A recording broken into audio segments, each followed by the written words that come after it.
Have you ever felt this pressure that you might flunk in the paper, although you have prepared overnight for that specific subject? This happens when you are suffering from exam anxiety.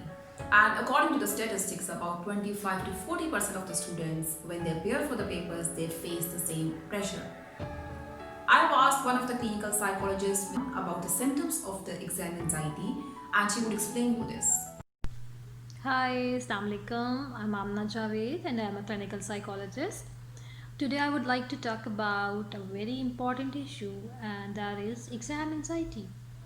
Because exam anxiety can ruin your performance, exam anxiety can impact you very badly. So we should all know about exam anxiety.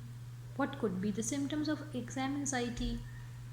So whenever you are suffering from any anxiety, you have physical symptoms: heart racing, weakness in legs, fatigue, loss of attention and concentration, and sometimes numbness. So this is all about the physical symptoms. When we talk about the psychological symptoms, these are more related with the thoughts, that maybe you are having a lot of different thoughts, that is unhealthy thoughts. I will not be able to perform in my exam. What if I will fail? What if my future will be ruined? I'm not going to make it. I am not able to make it. So these are the different thoughts.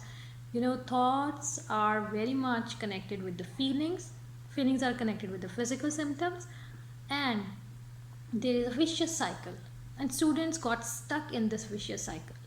They used to have different thoughts are associated with the physical symptoms are associated with the feelings also. So they are all interconnected.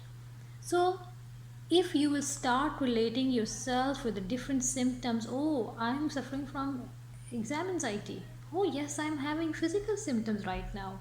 My heart is racing, I'm feeling weakness in my legs. So that you can easily understand and you can relate yourself and you can connect with yourself, you can connect with your mind. And then this would be the first step, and then you will be able to overcome the exam anxiety. So, whenever you are suffering from exam anxiety, try to understand, try to relate yourself with different symptoms, with different levels, and then you will be able to overcome the exam anxiety. And I will explain the tips how you can overcome exam anxiety in my next video. Stay tuned. Take care. Bye bye.